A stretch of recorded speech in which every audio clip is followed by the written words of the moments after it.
Welcome to episode 12 of EnigmaCast, everybody. And today I got a special treat for you because, number one, I'm not only incredibly good looking, I'm a genius, right? So I have dug deep into the weeds, scoured Instagram for what I thought would be the two coolest people on the planet to have to be our number one. The number one, our first ever guest on EnigmaCast. And I have located the awesome women of the Cryptid Women's Society. Welcome to the channel. Give them, everybody at home, give them a round of applause. Hello. And before I get into why I invited these people here, I would just want to take a quick second and let you guys introduce yourself. So please let everybody know where you're from, and just a little bit about you if you could. Well, let me start. My name is Lisa, and thank you so much, Joe, for inviting us here. We are incredibly flattered and super privileged to join you on your show. This is one of our first that we've done, so we're kind of dipping our toes in as well. So forgive us if we go off track a little bit. Make my living going off track. You'd be great. Awesome. So I live in New Zealand. I'm born and bred in New Zealand, traveled the world and come back home to have my family. And I live in Wellington, New Zealand currently. And Juliet and I have been friends for pushing 20 years now? Long time. Oh Getting my God. there. No time for a new friend, I think. So rough. No, yeah, it's okay. I'm okay. I'll get it back. But yeah, so we're long-term friends, and I'm over in New Zealand here at the moment. Okay. Yeah. And I'm Juliet. I was born in England, but I've been brought up in New Zealand, so I consider myself a Kiwi. Again, thank you so much. This is just like the pre-talk was absolutely hilarious, and I can't wait. I'm wearing my grandson's Ninja Turtle headphones because my ones didn't work. So I have these really pretty green ones on. But yeah, I am here in Melbourne, Australia, and we basically run Cryptid Women's Society from two countries. That's right. International. So, yeah. International, yeah. Totally. And we pretty much talk to each other every single day. So, yeah, awesome. It's crazy. And I was on the fence. I was like, I don't know. But when I saw the Ninja Turtle headphones, I was like, man, I nailed it. I got a good one right there. So It's a selling point. That is awesome, though. So I want to thank you guys both for being here. I follow you on Instagram. During this podcast, I'm going to have up going all of their locations to find these lovely ladies, and I want everybody to go out there and give them a follow. Their shows are great. Their lives are my type of inappropriate and hilarious and informative. Right? So you will get it. So good stuff out of it. And so thank you for being here. You guys are awesome. I 20 emails, and 3 weeks later we got this going. 2 different times. Yep. Like we couldn't be any farther apart. I mean, like we really couldn't. Like Three different time zones. Yeah, 3. Yeah. So this is awesome on that. So Cryptid Women's Society, amazing. I'll turn it over to you to tell us a little bit about it. But what originally caught me was I was 1 o'clock in the morning scrolling through my Instagram, and I came across a talk you guys were giving about mermaids, right? And I was like, the difference between a mermaid and a siren. And I'm like, those are my type of nerds right there, right? Because that was a heated conversation, right? And they're not the same. Right? So I was like, man. So immediately I hit follow, and then when I hit follow, and then I was like, so it started popping up in my feed, and I saw you guys talking a little bit, and then I was like, man, there is like, this is deeper than just an Instagram page, right? So if you guys please could just tell everybody on our end over here, because there's nothing like that over here in the U.S., what you guys do. Could you just tell us about the Cryptid Women's Society, please? Wow. Yeah, go Lisa. I just wanted to say thank you. That is, like you never quite know what the feedback really genuinely sounds like. Yeah, and that's music to our ears, and that's really awesome that you're entertained by our rubbish. It's funny. really appreciate it. We have a warped sense of humour. We're Kiwis, we're not normal, but we're lovable, and we like to try and educate a little bit as well and give some knowledge. And the South Pacific is our focus point. And man, the more we look into this stuff, the crazy the crazy comes out. You're just like, oh my goodness, look at all this mental, unexplained, crazy stuff that we're delving into. And I'll let Juliet kind of explain where Cryptid Women's Society came from, but it's definitely evolved into what it is now, and it's taken a long time to do that evolution path. So it's pretty exciting. Yeah, it was a very long time. I actually started a store and an Instagram thing called Cryptid Wild. Like the Instagram thing's still going.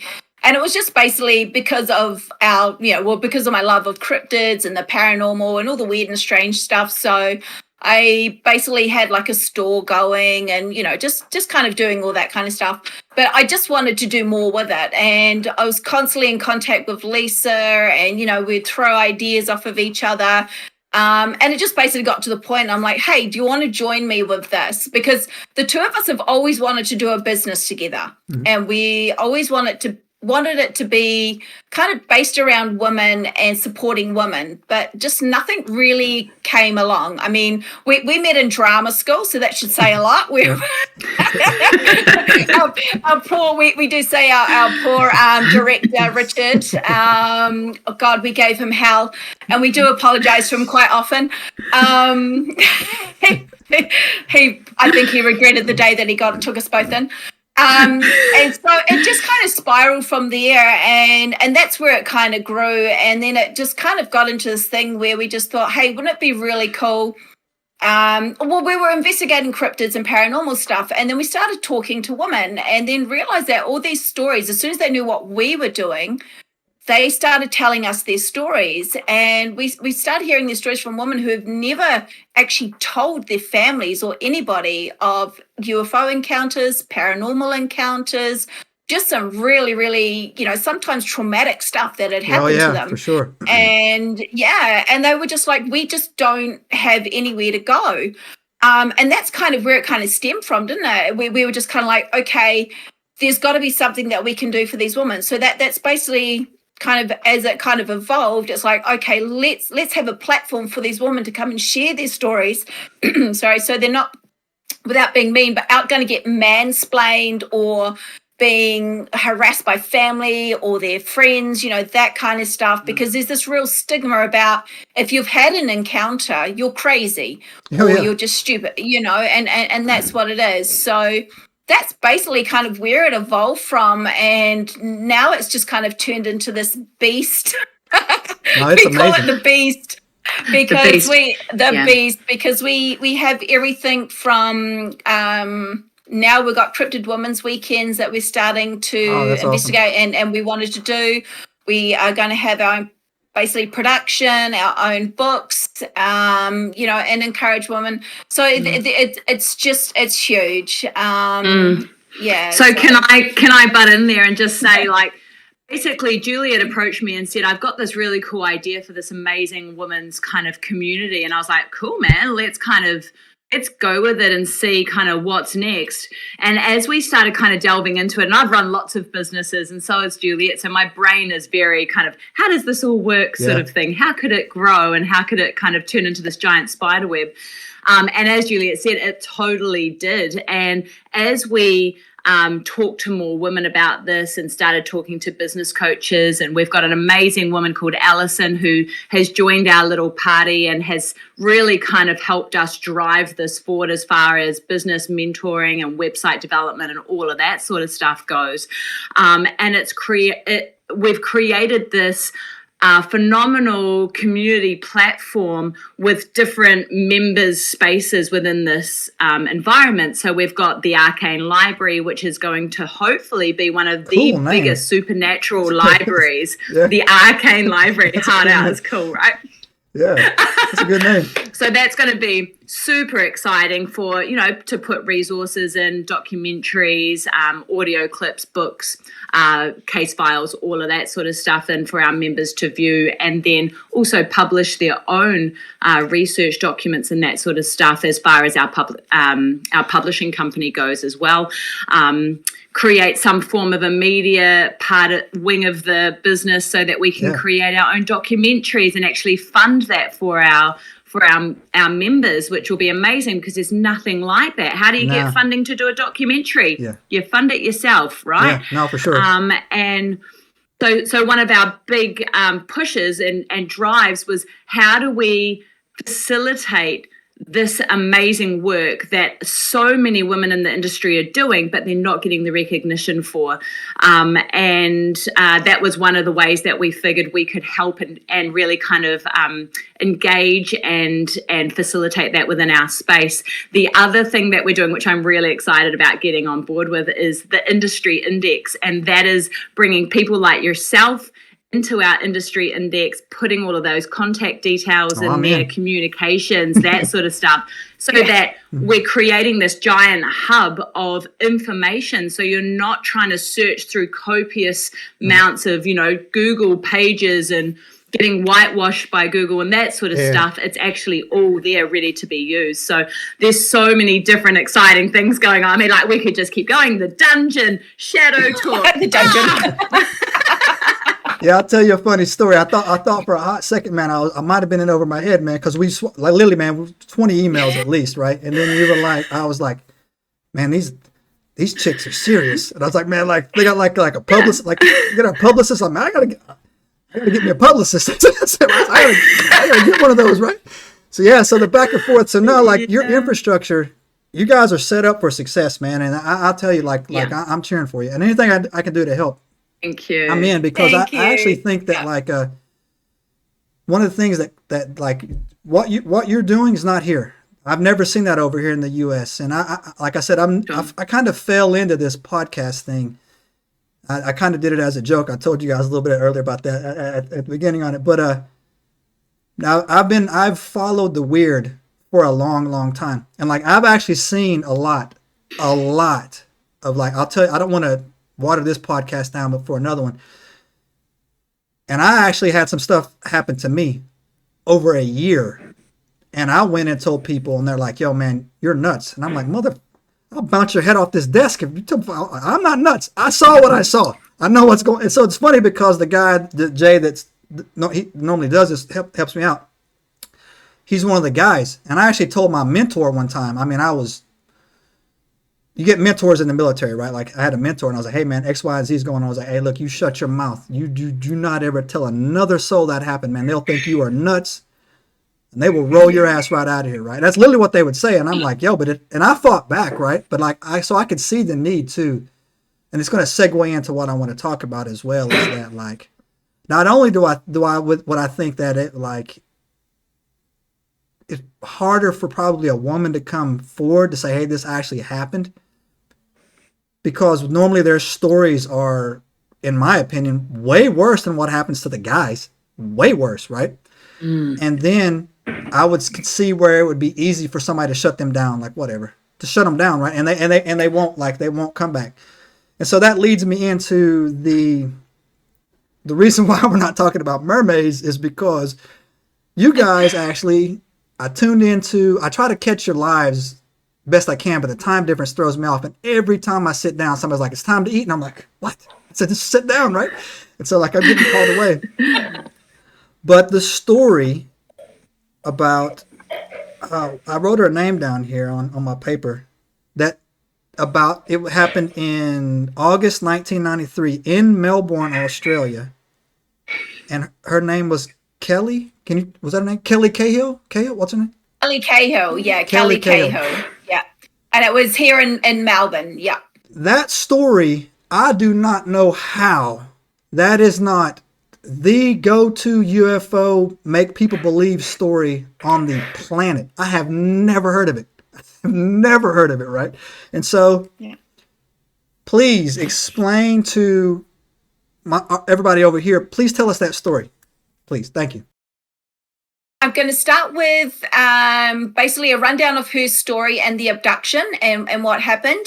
And then we're going to go into basically what happened the years after and that kind of stuff. So because it's still, there's still a kind of lot of controversy about it, and there's discrepancies, and it's, it's a very, very interesting case. And the more we went down the rabbit hole of it, the more crazy it got, the more just so many just so many things just didn't add up with some bits and pieces. So yeah, so this is what we're going to go into. And can we also just say it's really important that we come to these stories from a place of respect. Right. You know, we are women, and she's obviously had some sort of experience. Right. And, you know, the amount of research that we've done through this, and we've heard this story for many years, you know, it's very popular and well known down here. We always come from a place of respect. So huge respect and admiration for Kelly coming forward and telling her story, and the other women that were involved. Always just coming from a place of absolute respect for the people that have been involved with this case, and as we kind of, you know, tell our side of that's a great point. think. So my audience is pretty good, man. We don't get a lot. We get a few drive-by haters. I just shut them down. But it's dismissive to call people crazy. It really is. It's dismissive to call people 100%. Crazy. I talked to on my last podcast. I said that you have to be, and I say not to be disrespectful, but I was disrespectful. You have to be a dumbass to be alive in 2024 and not look around saying there's some weird shit going on around here, y'all. Like, I don't know what it is, right? But you have to be a dumb. And people were like, Joe, how do you know? Well, I'm alive and I pay attention. Right? So, like, it ain't hard. It ain't hard. My eyes are open. Hello. We're gonna pretend like that just didn't happen, right? We're gonna gloss right over there, right? So yeah, it is dismissive, man. And so, Australia, Americans, you'll meet people in America that have never left their county, right? Never left their county, right? And so, just to give anybody watching this, you have no idea how massive Australia is. You have no idea. You have no clue, right? And you have no idea how, when you get outside of populations, they call it the outback for a reason. You know what I'm saying? They're like, you have no idea. And to the average mind over here who's never been there, they won't be able to comprehend it. So anyways, but yes, please. Yeah. I'm so pumped up. We have a lot of people every year go missing that basically just go out, they drive, they just disappear. Yeah. Along with all the serial killers that are floating around. Yeah, for sure. Yeah. I shouldn't laugh because that's bad, but I mean, it's a pretty. Yeah, she found that funny. Oh, okay. Well, thanks for tuning in this episode. Next week. That'll be for Rumble later. Save that for Rumble. Serial killers. Wow, they're hilarious. Wow. Okay. Honestly, aliens are way safer to talk about than serial killers, right? Right. So it's good. So we've got a few notes here. So back to what you said, we'll go back to that. So the abduction happened here, basically like around the Dandenong Mountains, which is south of Melbourne City. They were en route to a friend's birthday party, her daughter's birthday party, and they were 2 hours away from their home. So they're basically in like you're saying, in the middle of nowhere. So as they're coming down the road, she saw like a row of like 5 or 6 orange lights, like glowing up, just above the field. When she kind of went to point to them, they basically just disappeared. So she spoke to her husband about it. So we've heard a couple of things where when they went to the party that night later on, she told them about it. Everybody just kind of laughed it off. But as kind of information kind of came out, and from interviews that she's done, she says that her husband kind of like mocked her quite badly and kind of made her kind of keep it in. So yeah, there's a little bit of discrepancy. And she calls him Andrew. That's not his real name, but if we refer to Andrew as her husband. So on the way back, like a few hours later, they were driving back about midnight. So they were on the same road and then saw again what she said was the same lights that were kind of hanging up in the sky. But what she said is like when she got closer, she realized that the orange glowing lights that she saw looked like they were windows or portals, and she could see figures inside of them. Wow. So this is, so again, she was basically, what's going on here. The object then again flew off at incredible speed and then came back to them about 700 meters down the road. And then it was just kind of sitting kind of basically in the middle of the road. And that's the last thing she can remember. So after that, it's basically, they had loss of time for about an hour and a half. She says that's the only thing. When they got home, they realized that they had been moved to basically what was called, I can't even pronounce it, Ummering Creek or something. So there's like this crossroads. So that's basically where they found themselves, like down the road. They drove home, and the only thing that they noticed is that they had lost about an hour and a half of time. But after that, nothing was kind of really said. And the days and the weeks that followed, she had found some strange marks on her body. She had been having some quite vivid dreams. And she had a triangular wound, which is, again, very, not popular, but very consistent with abductions having triangle kind of wounds on their body. She started to experience a lot of stomach pains. And then these black hooded figures, basically over a span of 5 months, she had 4 encounters with these black hooded figures that would come and visit her. They were kind of quite, she says, like, her view is like they had these giant red glowing eyes, but they were wearing like a black cloak. So it was very, but that's all she could see. She couldn't really see anything else. And not that we're going to go into it today, but Lisa and I were discussing how they were talking about how the Mothman has been seen in similar things. Get out of my head, girl, because Lily, I was thinking that there's a story. We'll talk. Yeah. So we want to kind of look into that. So, so that kind of carried on for the weeks that followed, but it wasn't until she went and had some hypnosis. She had also tried to speak to her husband about it, who was very, very dismissive of her, and just it started causing a lot of problems between her and her husband because she knew something was wrong, but she just, she couldn't quite figure it out. So she went and had some hypnosis done to try and figure out where the missing time went. So what came out of that, she says that she remembers that her husband had pulled over and they'd got her out of the car to have a look at this bright object in the paddock. They also noticed further down the road that there was another car, and the occupants of that car had come out as well, and they were all kind of standing there looking at this craft or whatever it was in this paddock. So one tall figure was the first one to approach them, and so it started coming towards them, and she said telepathically all she could hear was, "Let's kill them." So that was, I feel So that is terrifying in itself. Let me pause that for 1 second right there, because I literally on my last podcast, I was like, yo, stop pointing shotguns at aliens. But now you're telling me that, I'm like, but don't put the shotgun away. You know what I'm saying? Maybe just hold it. You know what I'm saying? Like, What's going on?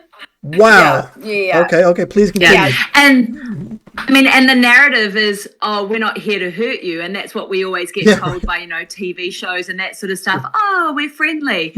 But imagine hearing that. And was that telepathic? And the other thing that I wanted to kind of interject with Juliet's story as she's going along. So when Kelly first saw the ring of lights and they kind of just drove past, she literally telepathically or had to pray to God and said, Father, please show me this again. That's right. Yeah, she thought it was. She was very religious at that point. She'd been reading the Bible. I think she locked herself in her room for 6 weeks to learn the Bible and go on the spiritual journey prior to this. That's awesome. Happening. Really on this kind of big spiritual kind of drive and trying to learn everything.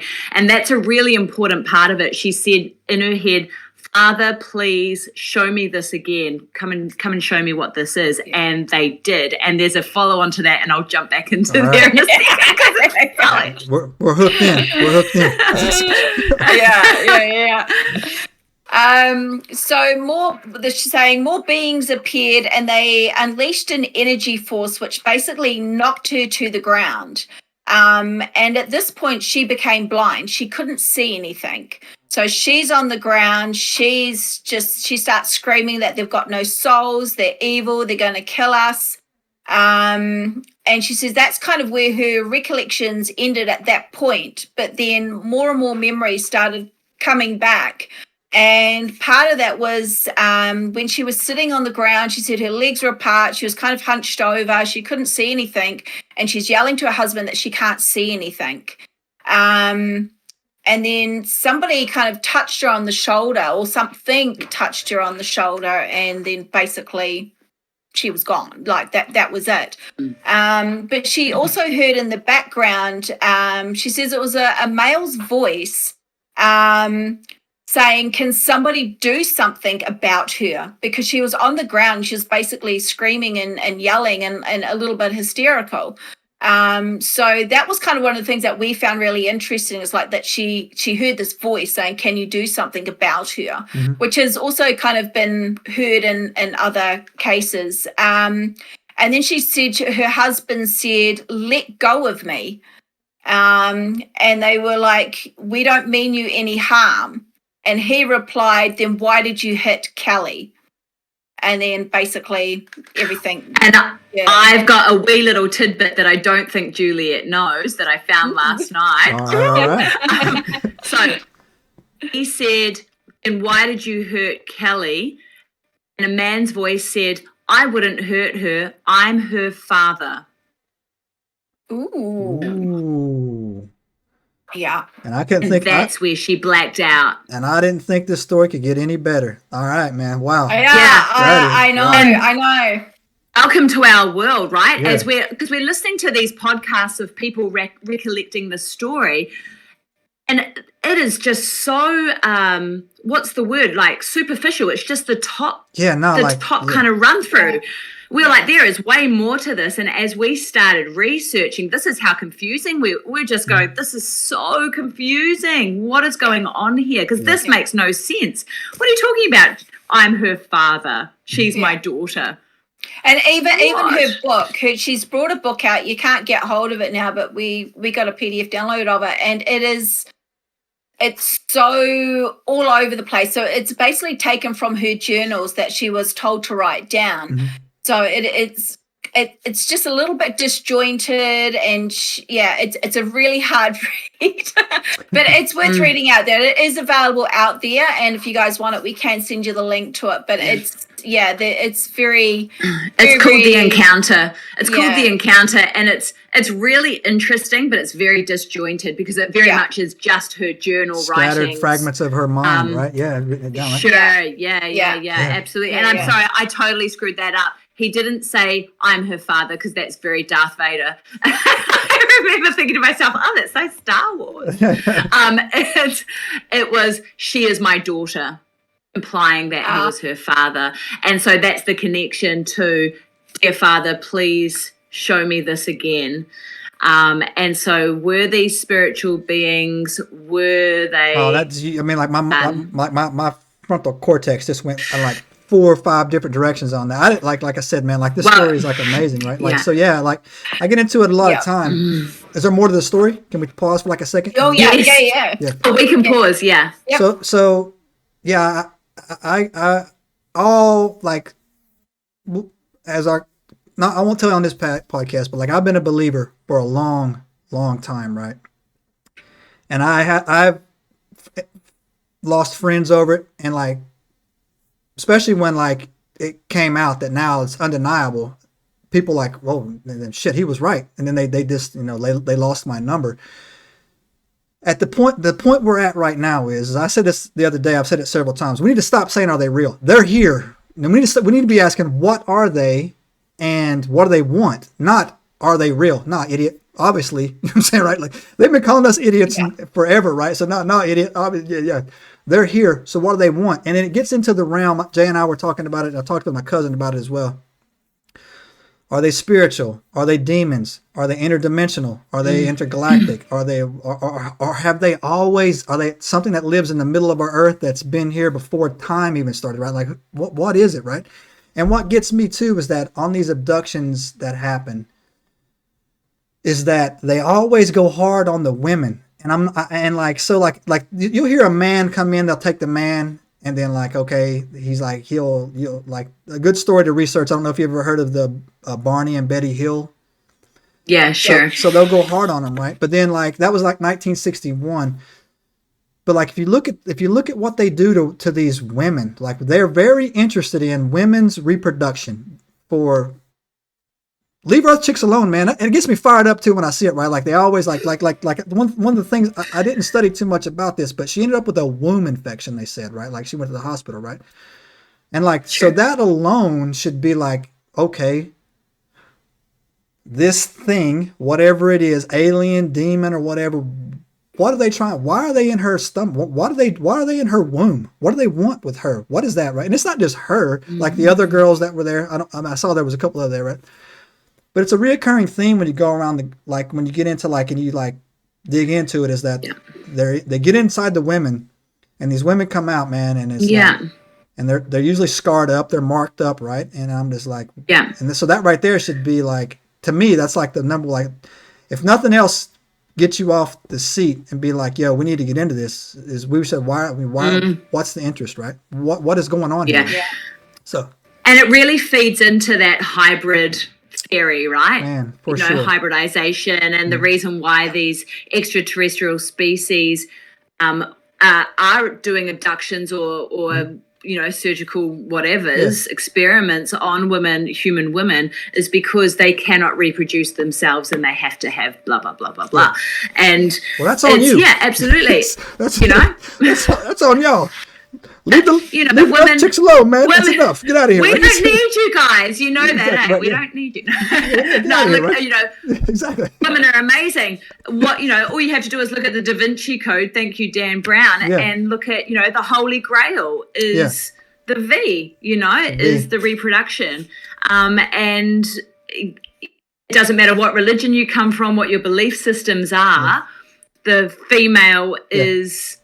The Earth is the center. Look, I can be controversial, and this is going to be one of my more controversial statements. We all came from a woman. Put it out there. Thank you. Like, put that out there, y'all. I know it's not hot right now, but yeah. So like when I see this story, and when I compare it to the other stories, the hybrid theory comes to my mind.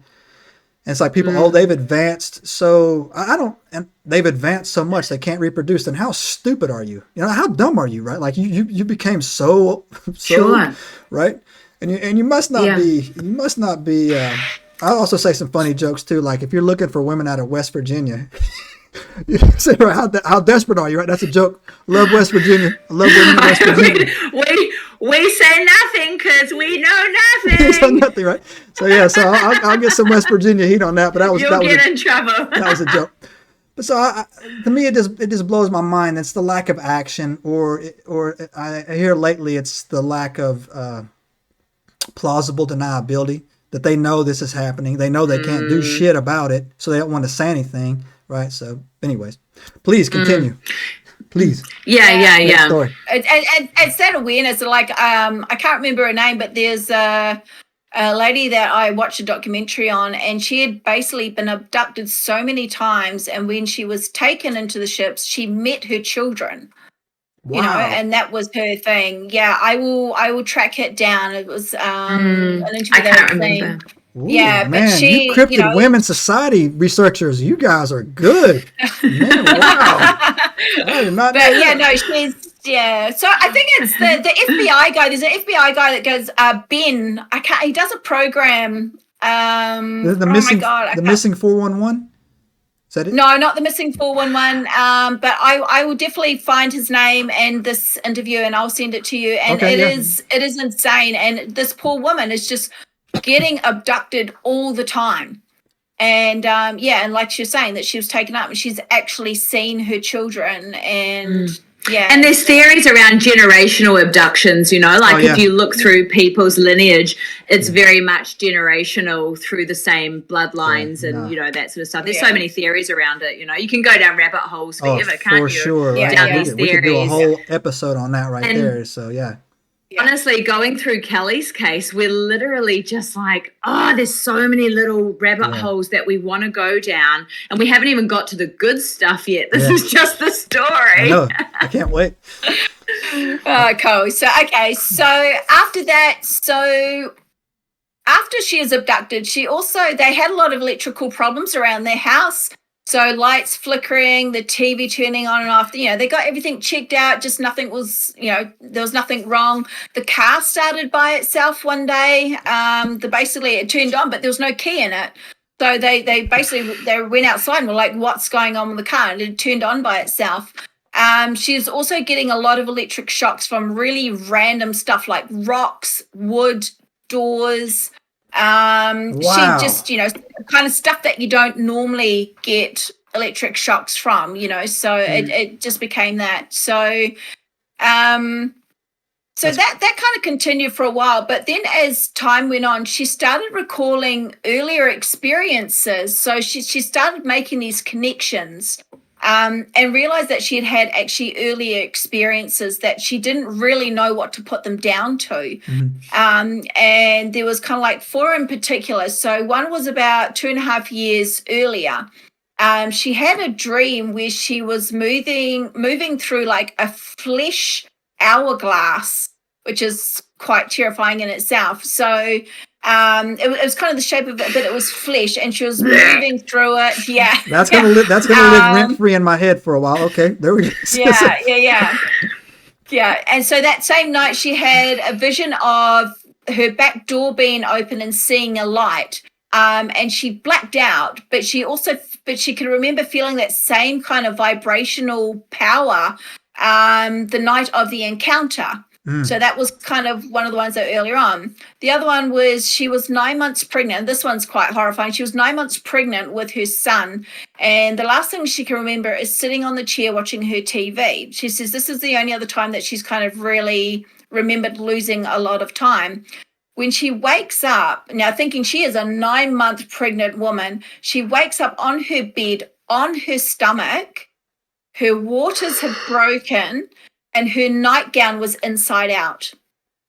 So she, when she woke up, she says she can remember something was not right, but because she had gone into labor, that kind of took over everything of, what had kind of happened. And so, so that was kind of, another one. That pisses me off. I'm not gonna lie, that pisses me off, right? Like I get mad about that, right? Like, wow.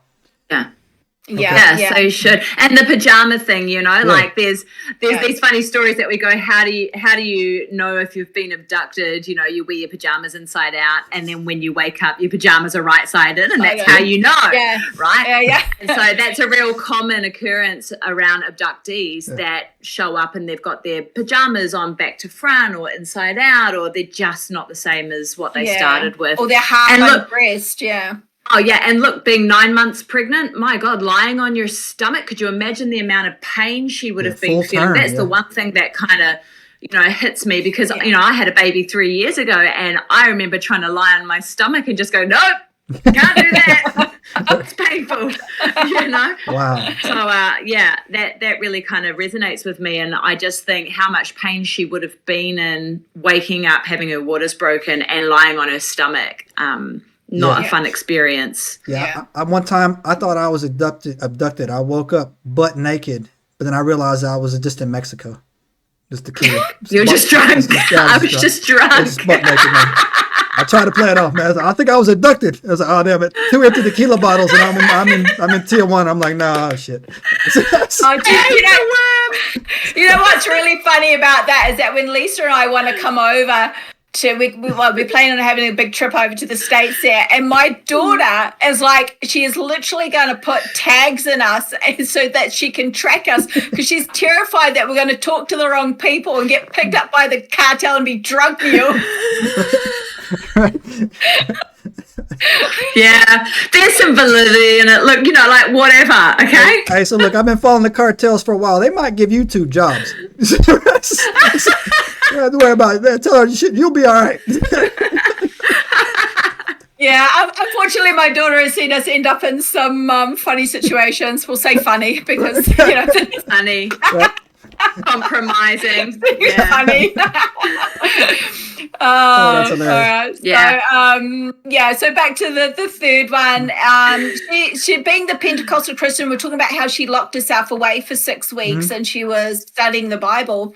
About 3 weeks into it, she said she almost had like this massive download of information that came into her. She said it was like this real spiritual experience that all of a sudden there was just like all this information going into her head, and she couldn't really remember all of it or bits and pieces of it. But she said it just really kind of basically rocked her world. She was just like, wow, and thinking back then, she thought it was coming from, basically from God or, that kind of stuff.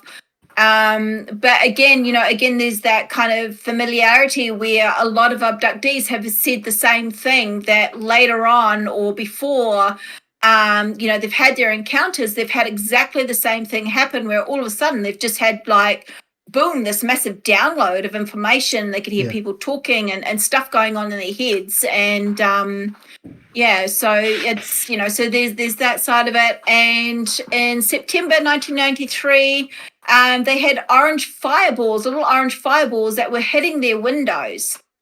So they're about the size of tennis balls. Really? So her mother and Andrew, her husband, also witnessed these, but he will not talk about anything. He will not talk about the abduction, anything like that. He is like very kind of basically, I don't want to talk about it.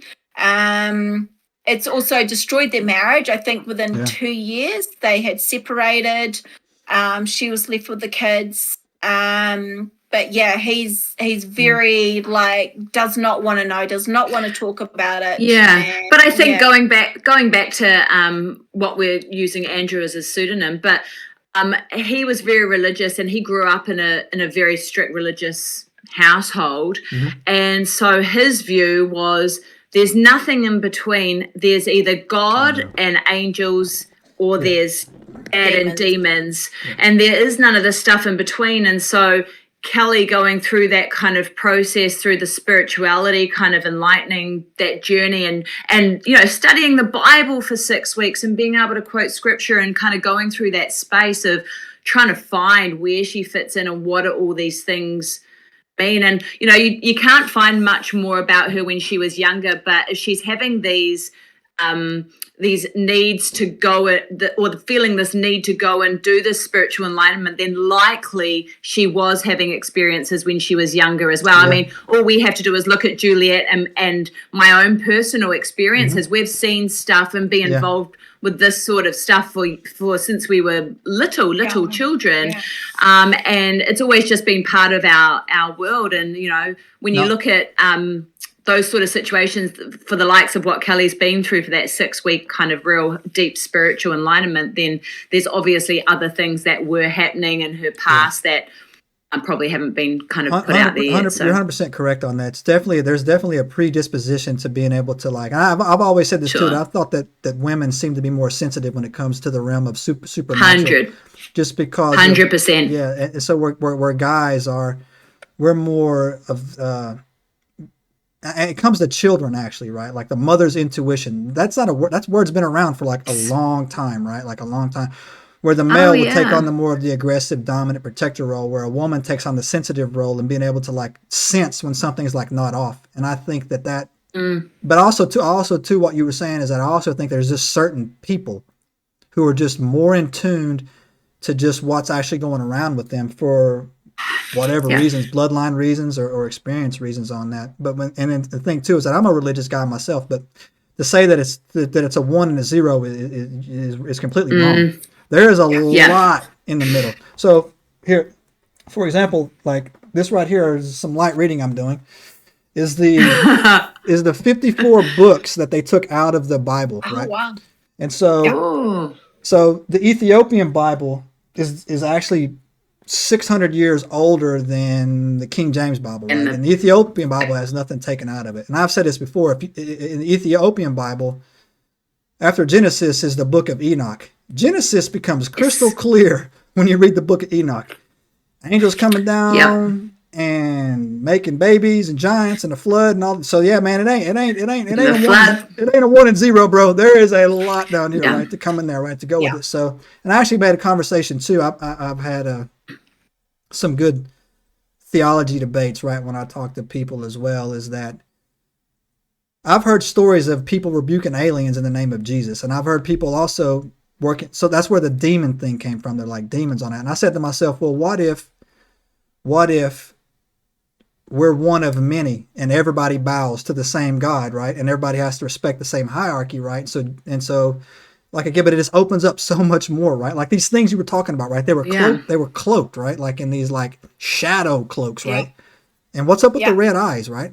So like the thing, like, so there's this, it's not that simple, but I hate that their marriage broke up on that as well. But so like, but you know. But I think that was kind of on the cards anyway. Oh, really? from the readings and stuff. Okay. Yeah, you can kind of see that there was kind of issues along there anyway. I think that's just kind of Okay. I think when you're in a household with two very strong religions that are polar opposites. Yeah. very opposite, how do you find that middle ground? It's very, very tough. Yeah. Anyway, I'll let Juliet continue with her story because she's doing a great job. You're nailing it. That's about it. So we're going to let Lisa go on to... We're going to let Lisa... That's basically kind of all the kind of stuff that's kind of happened to her. But now we're going to kind of go into the other side of it where she just got messed around so much and the whole situation just kind of snowballed into what it was. So I will let Lisa go. So, and before I get into kind of what happened with the researchers, and that's something that we kind of split it up, and I was like, hey, Jules, well, you do the story because you know that, and she's researched a lot about the story and the actual abduction and that sort of stuff, and I'll research kind of the end stuff of what happened afterwards with the investigators. But one of the things that I wanted to kind of open with was there was a story, and I don't know if you know this story, Joe, but there was a story called the Kaikoura Lights, which is very a famous story as far as the South Pacific goes in New Zealand. Happened in the 70s, 80s, end of the 70s and the start of the 80s, where I won't go into it too much, but basically it was kind of like Foo Fighters, you know, like having lights flying around the plane. There was a news group in there, a journalistic group who filmed it, who took audio. It was seen over 2 or 3 nights, and there's a lot of other sightings around New Zealand of these things. Super, super famous. It was in newspapers, it was on television, it was everywhere. And they ended up, from all of this coverage and all of this evidence and everything else, they ended up being totally ridiculed, told that they were liars, it was a hoax. News agencies and media agencies totally did a 180 and turned it around and said, actually, it's not real. It was an air balloon. It was the reflection off squid boats. It was this, it was that, everything else. So from going down this track of total belief, seeing the video, the audio, hearing numerous accounts from different people in different areas, to totally doing a 180 and going, nah, it's not real. And being absolutely shut down, ridiculed to the point of people losing their jobs, leaving cities and countries, all sorts of stuff. So I just wanted to, and I know this has happened a lot through different countries. I mean, all you have to do is look at Roswell, you know, like pretty straight up and down as far as the ridicule and the it was a hoax kind of stuff going on. But happened massively in New Zealand. And that was, 20 years or 15 years before Kelly went through her experience. So that had already been preset as to kind of the way that we deal with UFO encounters. West Still School that we went on, did our live about, experienced exactly the same thing, where they were shut down by the government, by the military, by the locals, all that sort of stuff. But there was, 300 people seeing the same thing. And so... when we kind of move on from the story itself, kind of as to what happened afterwards, that kind of narrative and that response is still incredibly prevalent and basically what happened. Okay. So it was totally believed. This was amazing. Wow, what a phenomenal story. There was other people, other witnesses to collaborate this story. All of this sort of stuff going on. It was in the news. It was everywhere, right? Everyone knew about it. X-Files picked it up as an episode. It was a pretty that's my show deal. back in the day, man. I love me some Fox Mulder, X-Files, man. X-Files, yeah. So it's pretty amazing. And he mentioned Kelly's story in that episode. It was like episode 11, season 1 or 2 or something like that. Oh, I tell you but if you want to go check that out. I know, yeah. We were X-Files fans too, 100%. And so super, super positive. And then all of a sudden, 180, total hoax, it was all rubbish, da-da-da-da-da. So just to give you the kind of overview of what's happened after that story kind of emerged and over the few years, 22 years to be precise as to kind of when that happened. Wow. So basically what happened was Kelly was totally thrown by this event, didn't know what to do, started trying to research and reach out to people. Number one, she reached out to the local university, and they were like, wow, you probably need to go and talk to the aviation group. So she spoke to the local aviation, and they went, wow, you probably need to go and speak to a ufologist or someone that deals with that sort of stuff. Right. So she ended up getting put onto a gentleman called Bill Chalker. Bill Chalker is very, very well known in the ufology circles through Australia. He is deemed the Aussie premier of ufology. He has been in it for years.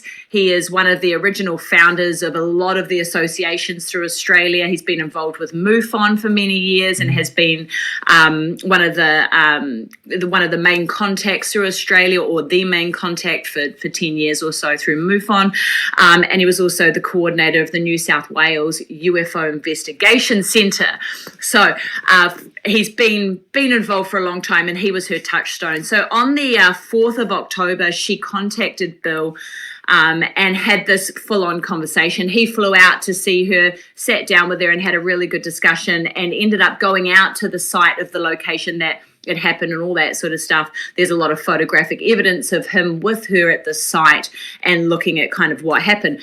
So some other things you need to know about Bill. Bill is an honest student in science, right? So he has a science degree from the University of New England. He majored in chemistry and maths. Whoa. So he's a clever guy, right? He knows what he's doing when it comes to chemical elements, transitions, transformation, all that sort of stuff. He was a lab manager for many years. He worked as an industrial chemist as well. So when it comes to finding ground material, all of that sort of evidence that we tend to find after a UFO has landed and kind of left some sort of trace, he was the guy to do that kind of analysis, or at least understand the results, right? And be able to kind of show what those results are and connect the dots and all that sort of stuff. So he was very interested in this because, number one, it's a UFO encounter, but number two, look at all the chemical traces and the evidence that's left behind. So he went out, spent a lot of time with Kelly, and decided that because he was in New South Wales, which is, you know this, Joe, quite far away from Victoria, he decided that he would get the group called the PRA, which is the Phenomena Research Australia group, on board. And that was run or headed by a guy called John Gillette, and I'm pretty sure I'm going to screw that name out. I butcher names all the time, man. Just pretend. Sorry, John. Just what I do. By John Belushi, baby. Just keep on rolling. John Achille. No, we go French on it. Achille. Sorry, John. Anyway, so John was part of we'll call them the PRA, which is pretty well known. If you Google search the PRA, you'll come up with the Phenomena Research Australia group. So John was well known, right? He had done conferences, UFO conferences, all sorts of stuff. He was a keynote speaker. He'd been in ufology for a fair amount of years by that point. So Bill was like, absolutely, this is, the Victorian kind of, version of what he was doing. They've been in it for a long time. They're well reputable. We'll pass it on to John. John and Kelly had numerous conversations. John was like, yep, let's take this on board, let's run with it, and let's go hard on it. So essentially, this is where it gets murky. So that was wonderful. Bill's got a lot of information from what Kelly had told him initially, right? He's got all of those first kind of transcripts and the information that Kelly gave him. He passed all that on to John, not a problem. And then it went to shit. So basically, John said, yeah, man, I'll do it all, but I'm going to compartmentalize everything. We're all unsure why he decided to compartmentalize everything. His view was, I don't want evidence to affect stories, right? So sure, Kelly's going to change her story once she knows that there was another witness. Kelly's going to change her story once she knows that there was chemical traces found on the ground, that sort of stuff.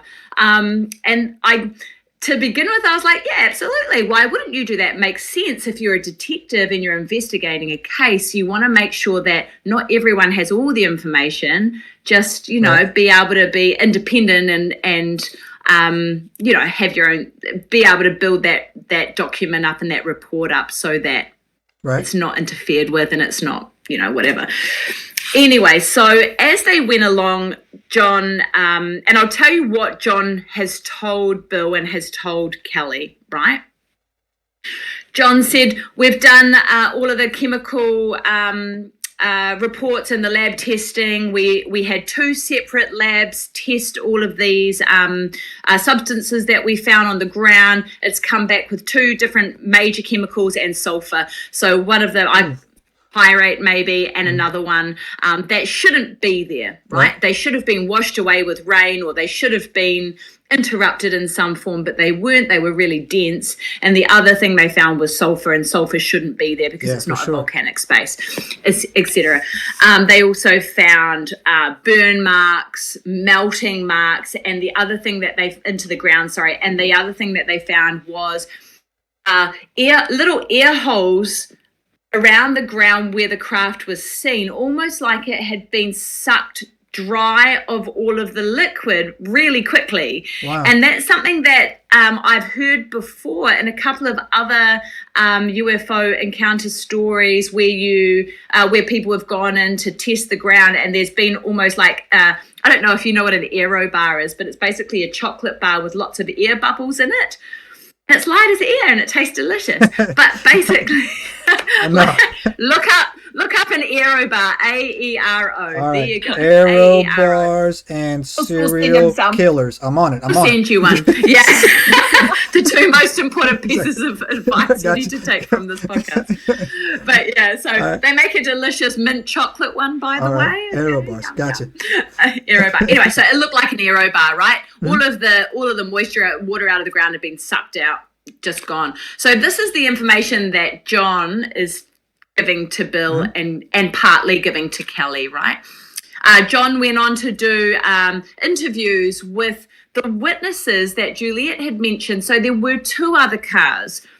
Kelly only knew there was 1 other car because she could see the lights of the car far away or something along those lines. She didn't realize there was that many witnesses. So as John went in and put articles in the newspaper to try and get these people in, they realized that in fact there was another car behind Andrew and Kelly, and that had Jane, Glenda, and Bill in it. Am I correct in saying that, Juliet? Wow. Yeah. That is wild. So it had those 3 in it, and then there was also another car behind that had somebody in it as well. Yeah, don't know what his name is. So right there, but right there, by MUFON standards, that would be considered a mass UFO sighting. That's not a one-off, right? Yeah. So wow. Yes, and that is the whole reason it became so incredibly popular and well known, because they had all of these witnesses actually corroborating the story. It was huge. Yeah. And so this information's coming out, and Kelly's being fed this information from John that he's finding out, and the other witnesses did drawings and that sort of stuff of the aliens and the beings and the craft, and they were very similar to what Kelly had drawn as well. And so she was being given this information, Bill was being given this information, but it was all coming from John. Just keep that in mind. Okay. I'm starting not to like John already. Write that down. Just John. Questionable, John. You're questionable. Mother trucker. You, John. No, I'm sure John's a really nice dude, and he just got overwhelmed or paid off. But we'll talk about that soon. That's where I go with it, right there, right? Yeah. So all of this stuff started happening. It was great. All of this information was being collected. This was amazing. And Bill says, great, when is this report being released? And John says, mate, we've got 2 reports. We're going to release the first phase 1 of the report, and then we'll release the second part of it. It's 400 pages, right? It's massive report on this incident. It would put John in, I don't know, the running to be the premier of ufology in Australia. It would make his career. It would be huge, right? Anyway, so this is great. Bill jumps on an interview and says, we've got a release date for the report. We're super excited. It's going to be massive. We've got all of this evidence. We've got witness statements and drawings and artwork and illustrations and chemical lab reports and all this sort of stuff going on.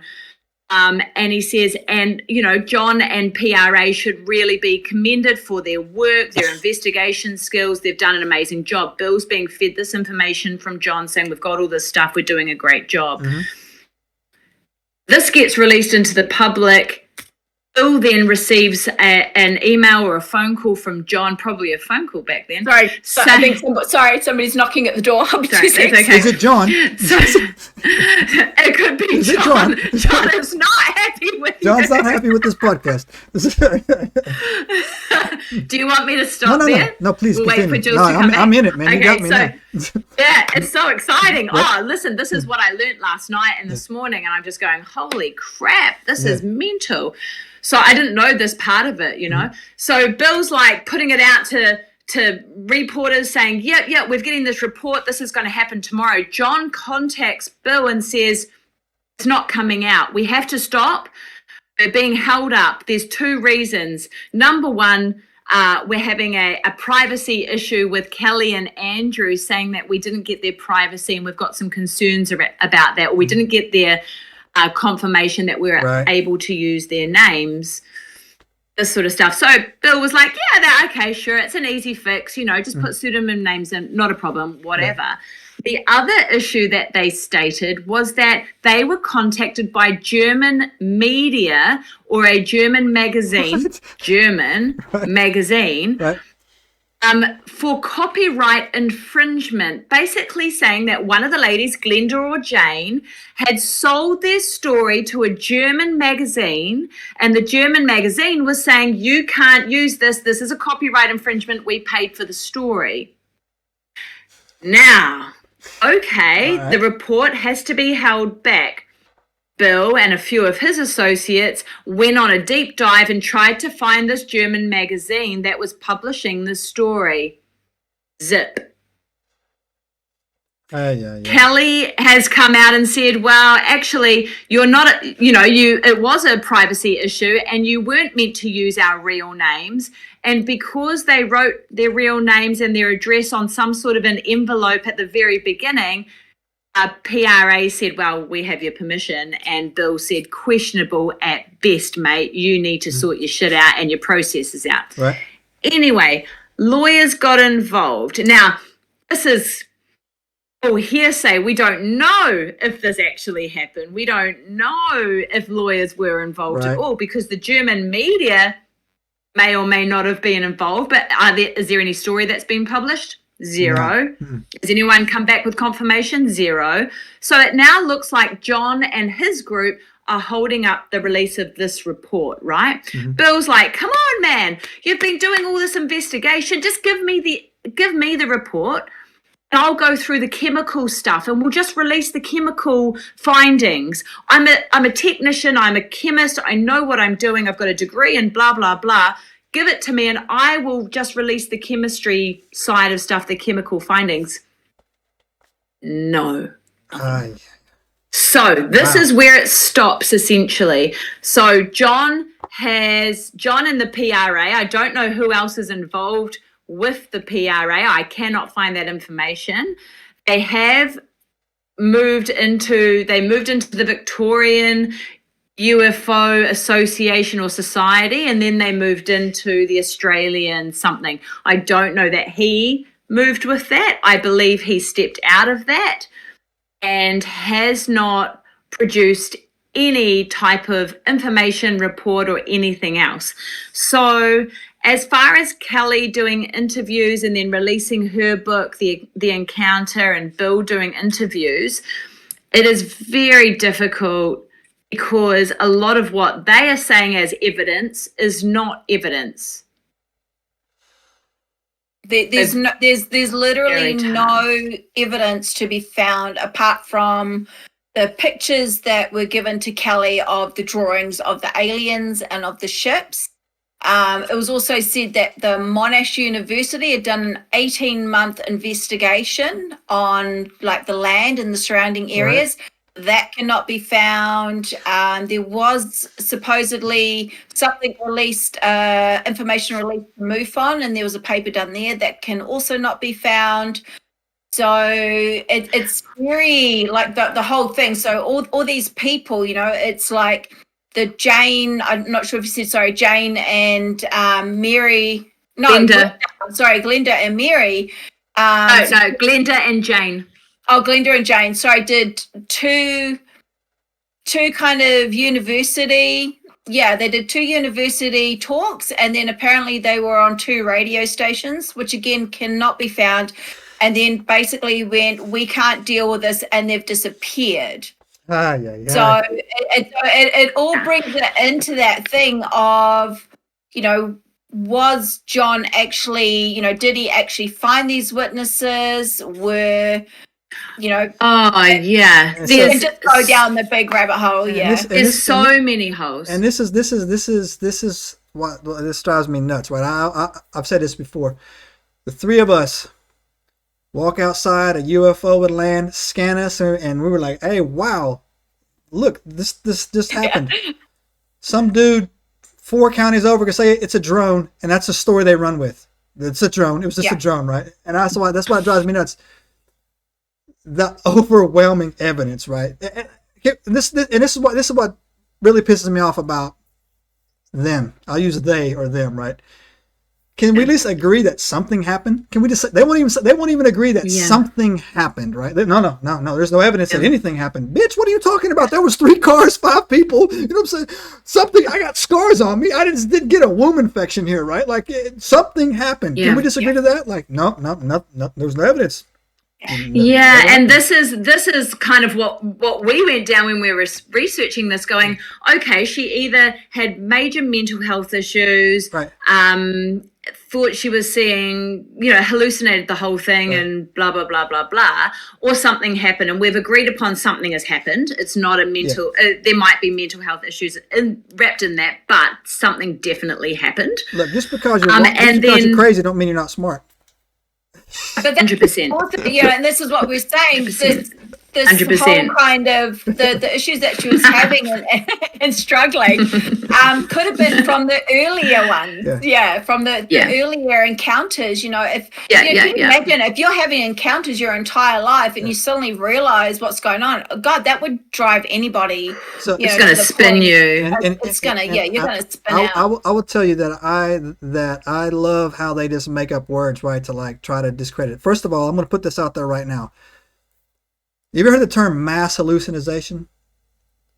Where like 10 of us are around and we all hallucinated the exact same thing? That is bullshit. That cannot possibly happen. And I'll tell you why that can't possibly happen. Some good mushrooms, dude. Exactly, right? Yeah.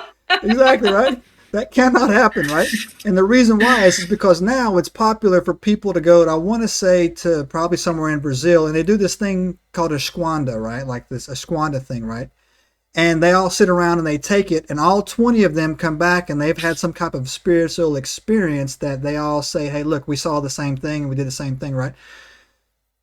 They have to not eat for like 5 days and drink water and eat this root. You're not driving home with 3 randos and just like, oh shit, we all just randomly saw the same shit. It doesn't happen that way, right? But they will say, no, those 3 people, those 3 cars that never even knew the other 2 cars were there. They just randomly dreamed up the same stuff. I cannot stand it. Look, all you got to do is look at Westall's school, right? Oh, that was a mass hallucination. That was 400 people mass hallucinating. What was that? Was that in Africa? Was that the African one? No, that was in Melbourne. Melbourne, right. Yeah, Melbourne. Yeah, absolutely amazing. Like, phenomenal experience. Yeah, they had the same type of event happen in Zimbabwe where like 50 kids supposedly had no, bro, they're not. You're not. And then again, like, look, my mind goes places, right? And so, like, you don't necessarily not going to hallucinate what I hallucinate with, right? Because it would be like, yo, not safe. He saw an anime frog doing some breakdancing on the side of the road or something like that, right? That's my hallucination, right? Not aliens landing and snatching up and just snatching up the chicks and just sitting there and having a conversation with them, right? Mm-hmm. So I can't stand the old timey discredited methods that they use to discredit people and destroy people. That doesn't fly anymore, man. No one's believing that trash anymore, man. The internet's undefeated. But look, like, it happens, and that's why I wanted to give a preface on what happened with the Kaikoura lights, what's happened with the school, kind of in around New Zealand and Australia, because this is literally what has happened within the space. And then we bring the question, was John paid off to make that go away? 100%. Because if you were involved, if you as a ufologist were involved in such a huge investigation, my God, and you found stuff, would you make that go away? There's no way. You would put that out everywhere you possibly could. I go with the payoff theory. I really do. And I'll tell you why, right? Yeah. Because people are greedy and it ain't hard to do, right? It's not hard. Like I said, when I see this just happens over here sometimes too. People go back on their stories. That's why the Betty and Barney Hill case was so amazing in 1961. They stayed together. They unified. They never changed. Strong. Stayed together the whole time, right? But when the governments, and that's what it was, right? Fear something, right? They have 2 options, right? When they have a fear option here, right? It's like, one, okay, pay them to shut up, right? But before they do that, normally what you'll hear is the men in black will show up and threaten to kill you, right? Like, hey, we're going to kill you or whatever. So if we can't intimidate them, some people you can intimidate, right? And then some people you can't buy.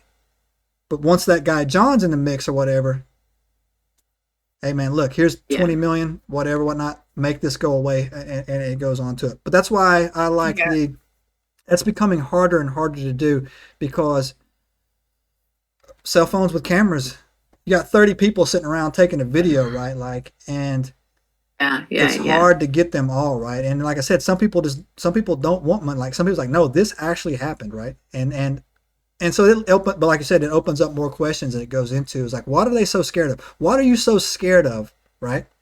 That you're going to destroy lives, and that you're going to pay somebody off or lie or just steal it or kill or do whatever. What has you so scared that you want to come out and say it, right? And that's more rabbit holes that you go down there or whatever, whatnot. I have my theories on that as well. I have a lot of theories.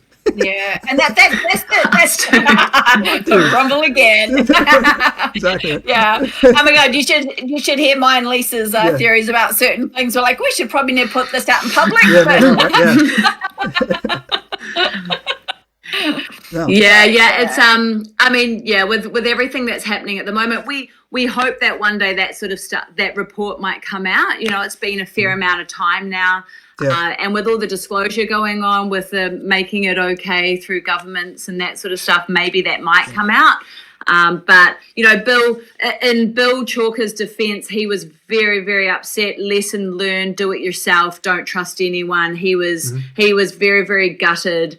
To say the least, to have that situation happen, because it was, in his words, a lost opportunity, massively lost opportunity, that he could have gone in and done it himself and had all that information. And that's the other reason, I don't think John was not a good investigator. I think he was a very good investigator. Too good. From the information that was coming out, it was very good. Yeah, very, very good. I mean, he found the witnesses. He was the only person to connect those witnesses and find them and get statements and da-da-da-da-da. And I think something's probably, He needs to channel his best Peaky Blinder and go, hey, look, John, I'm going to bounce your head off this desk. And every time you don't give me the paperwork, I'm going to bounce your head off this desk again. I tell you what, John's going to get 2 Kiwi girls in his backyard. We're here for the papers, mate. Yeah. We're here for the papers and the tapes, mate. Report 1 and report 2 right now. Exactly right. Exactly. I want them both 1 and 2. Yeah. Man, that is an amazing. So that is an amazing story. Really. So, do you have more? Do you have more? That's me. I'm done. That's pretty much what runs it up. Like, I know, I'm not sure if Lisa told you when I ran out. So you got more? Yeah, I think I know Kelly ended up leaving Australia for a while just because of basically all the backlash and stuff. So we know that she's also eventually she's come back under a different name. Yeah. I can tell you though, I just can't imagine how hard it would be for her, to have gone through all of that. And we'll do a quick little round table here, right? So Lisa, don't let Julie answer, then you answer, then I answer, all right? Are you ready? Okay, so now let's have some fun here. Julie, do you believe her? Yes, absolutely. I believe her, and I just, kills Lisa, me. do you believe her? What happened? Part of her story. Do you believe her? Yeah? Yes, part of her story. Part? Oh, we're going to come back to that. I believe her. And I got a reason why. I'm going to tell you my reason's going to sound weird, but because I didn't know the whole story till right now, right? But when I was getting some stuff together for our promo footage, I came across a couple pictures of her, right? And I even wrote it down here. She has the look of truth about her when she's talking, right? Like when she's doing her talking, right? It doesn't seem like she's rehearsed. It doesn't seem like she wants you to believe it. Like, I'm trying to convince you to believe this, right? It's just like, this happened, right? And she's just got this look of truth about her, right? And so, yeah, I'm in. Of course, I believe it, everything. I believe in all this shit, right? So don't take my word for it. Yeah, but it's like she had me on that. Yeah.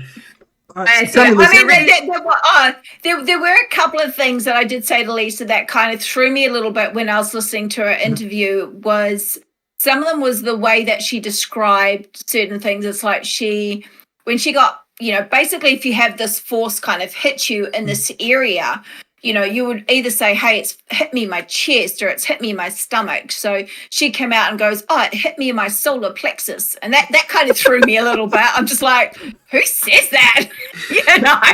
It's just it hit me in my solar plexus and knocked me right on my caucus. Yeah, basically. Sternum is bruised. It's bruised. Yeah, it's bruised. Right? So that did definitely kind of throw me. I have a sternum bruise here. Had to be aliens, man. Yeah. Okay. So that kind of some of the stuff that she talked about and the way she talked about it kind of threw me. So that was one of them. She got hit in her solar plexus, and another one was after she got after she found out that John it was not John. Oh, it was John, who's the PR guy. John. It is John. So after she found out that he had contacted these witnesses, a woman was interviewing her. The interviewee was turned around and said to her, "Oh, did you have the same information? Did the same thing happen to them?" And she was a little bit blasé and was like, "Oh, I don't know. That's his information. That's his research." And for me, coming from my point of view, and Lisa would be like, if I found out that I had this experience and then possibly there were these other witnesses, I would have been hounding that guy. I would have been like going, tell me what you know. Yeah. But she didn't. She was a little bit blasé. So there was a few things that kind of threw me, with that. But yes, I believe that that's something has happened to her, absolutely. But it's all the other stuff around it is, something just happened to and me look, too. and Something just happened to me too. I think that's the first time I've ever. Something just happened to me too. I think that's the first time I've ever spoken the word solar plexus. That's the first time I've ever actually spoken it. My solar plexus. Yeah. And that's what I mean by part believe that story. I believe something happened 100%. Yeah. However, at the same time, there's too many other things. It's very like, I think Juliet and I were talking about the grandioso of, the interviews that she has, and as she's gone along, the interviews have gotten more, like, look at me and I'm this and I'm that and this is where I am. And I can understand that, because when you all of a sudden get pushed into fame, we come from an acting background, we've been on stage and screen for the best part of 3/4 of our lives. So we can understand how that fame can really kind of throw you for a six when all of a sudden you're on television and people want to talk to you and that sort of stuff. And the way that you deliver information then changes, your persona changes as those interviews move along and you get more and more wanted and everything else. You get quite far up your own ass, to put it nicely. I'm going to use that. And I'm way up my ass right now, y'all. Quite far, right up your own ass. There's there's 3 words I'm taking away from this podcast, and I'm going to incorporate into my vocabulary. Solar plexus, murky. I like that. I've never used it. Murky. And I'm way up my ass right now, mate. I'm way up my ass right now. Way up my own ass. Right now, way up my own ass. So far. I'm so far up my own ass right now, mate. Far up there. So far up my own ass right now, mate. Oh, man. And also, I tell you what we'll do. We will send you an aero bar. We will send you an aero bar so that you can understand what it was like on the ground, okay? All right. And if I start seeing aliens, I'm like, what? All right. What's the fuck did she send me? Man, that is awesome. That is awesome. So, yeah. So let me check my notes right here, too. Very good. Very good. That is just... That's an amazing story. Like I said, I'm sweating right now. Like you haven't, and I've never heard that story in the U.S. before. Never heard that story. Yeah. And even if you go to the, is it real or it's not real? Somebody will do it. We'll create some shorts and it'll go out there, and somebody will do a drive by. I call it a drive by shit on, right? You guys are stupid. They'll drive off real quick, right? So like, even if like your information's wrong. Yeah, you're wrong. Look at these dummies. And look, all things considered, we may not have gotten all correct and all right, and feel free, comment on this and tell us where we've gone wrong, because we get it wrong, obviously. But open the discussion. Let's talk about it. Let's have that discussion and see if we can, I don't know, what would be the best outcome. John says, here's the report, let's have an actual look at it and discuss it further. And so that's the thing too, is that we get Men in Black visiting us, can't you? Exactly. I'm not backing down. I'm like, look, yo, like I'm going live. Like, Men in Black. I'm going. Tag me in it. Tag me. I made it, yo. Look, I got MIBs at my door. They're like, oh, this idiot, man. So they wouldn't come knock on my door, right? Like, oh, this idiot, man. But yeah, so. But that's the thing that bothers me too. I talk a lot about this stuff. I know, but so. I was saying that the genie's kind of out of the bottle. It's never going back, right? And so COVID changed everything, right? And so I've had some good conversations about that, about how like 2024, since 2000 or whatever, 2024 or whatever, the Earth, period, has changed, right? Like something, like I said, something is happening, man. Something's going on. Something is either on the cusp of happening or whatever, whatnot. So you just can't outright just dismiss these things that happen. Yeah, there's a thing we were talking about. It's MK Ultra. Are you guys familiar with the MK Ultra? Yes, it came out. A little thing that came out of America, like most effed up things that are bad come out of America, right? Just ease it around. MK Ultra, like where could it be an MK Ultra thing? Somebody will say, yeah. I don't know, like if you wouldn't have to go to Australia to test the MK Ultra. They were doing it in Texas, right? So like you don't have to go that far to do it. Oh, sure, yeah. Is it angels? Is it demons? Is it interdimensional. Oh, that's one of my other theories. And really quick, because I know we've got to wrap this puppy up. But really quickly, Juliet and I were talking about our theories around whether or not it was extraterrestrial or could it have been military kind of deep black ops sort of situation. And the connection that I made was, number one, when you're talking in human voices and you're hearing someone do something about her, you know, that's number one, not great, not right. And the connection that I made was, have you heard of the case that happened in Peru with the face peeling aliens? Oh, no. Right? So, they were called the face peelers because they tried to peel off the face of this young girl, one of the natives there of the tribe. So a guy called Tim Alberino went down there, took a whole group of people down there to go and actually research this and investigate it. And his outcome or his findings were that it wasn't extraterrestrial. In fact, they were people. And the reason why they knew it was people was because the girl that had been abducted and tried to be assaulted by these entities, the guy spoke to the other guy in Spanish. And so she was like, oh, he was speaking in Spanish. He was speaking in Spanish. Right. And so it was like, well, obviously there's no sort of extraterrestrial in this. Maybe there's some form of technology around this, but are they extraterrestrial entities? Not sure. And the other interesting thing was the black silhouette that that Kelly suggested, very similar to the face peelers in Peru and very similar to the Miami incident. Just putting that one out there. Yeah, don't even get me started on that Miami thing. I had boots on the ground down there. I had people in Orlando and Miami. Oh, really? They were texting me, right? And I was like, so. Did you see I did like a little Instagram thing about it where I pretty much dig into it. Like that's the largest U.S. police. It's on my channel. The largest police force response ever. Ridiculous. Ever. And so every cop in Miami was at that mall, right? And so I heard some good theories down there too as well. Portal open, Project Bluebeam, and like all this other stuff that was going down around it. Yeah, holographic. Yeah.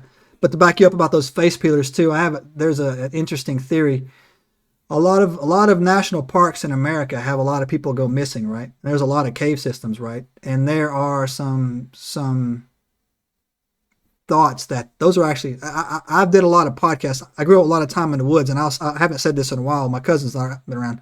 The most dangerous thing you'll ever find in the woods are people. 100% people, right? Like I've been in the woods before. And I never go in the woods unarmed. I never do, right? And then like it's just the most. So don't rule that face peelers out as being people. And a lot of these disappearances that go on, we call them feral people, right? Feral people, and they actually have their own little kind of like their own little language or whatever. That's another podcast, by the way. But yeah. Anyways, I could talk to you guys forever. So, I know. It's interesting, you start making all those little connections once you dive down a rabbit hole. But we could talk forever too. but I do think 2024. I do think things are coming to a head, man. I do think that we're on the cusp of something, and I think it's going to be a good thing. I have some people in my life that are very tinfoily, stocking up antibiotics and building bunkers or whatever, right? But I actually don't think that it's going to be like the breakdown of civilization. I think some huge enlightenment things are about to happen here, and that we're going to come out. I actually think that when an animal is most dangerous, it's when it's about to die, right? Like so, and that's what I think the Earth for the last couple of years has felt like. Just incredibly dangerous because the way that things are is coming to an end, right? It's the death throes of like the last little thing that's coming in, right? That's just my own opinion. I'll say this tomorrow, man. There'll be no power. Some Planet of the Apes shit's going on or whatever. Like, no, my bad. I was wrong. Right? Anyway, so I've kept you guys here for long. I know you got to go, but I want to say, guys, thank you so much for coming onto the show, coming on the channel, man. This is going to be amazing. I can't wait to get this posted up there. And do you have any final thoughts you want to say before I walk us out of here? Oh, just thank you so much. We've thoroughly enjoyed it. And to let you know, yes, we are Cryptid Women's Society, but we also have Men's Days Wednesdays, and we would love to get you on for one of our Men's Day Wednesdays. Absolutely. How does that sound? Absolutely. Look, anything I could do to reciprocate, you guys hit me up anytime, man. Like we got the time thing down. I'm totally in on that as well. Lisa? Awesome. Very cool. Thank you so much. It's been a blast. It really, really has. Yeah, it's been awesome. What a way to dip our toes in. No, you guys did good, man. Yeah. No, this is great. This one, like, I'm gonna fire everybody else. You're all fired. Get out of here. So before we go out of here, all their information is up on the screen. Go follow all their stuff down there as well. And if you've stuck around this long, then you are our type of losers. So be sure to hit the subscribe button. Give us a thumbs up. I don't give a shit what you do that bell. But if you got any questions or comments or whatever, leave them in there, and we'll get back to you as soon as we can. Thanks again. Hit it. All right. Have a good one. Bye. Subscribe now and turn on the notifications to join us on this extraordinary journey into the unknown.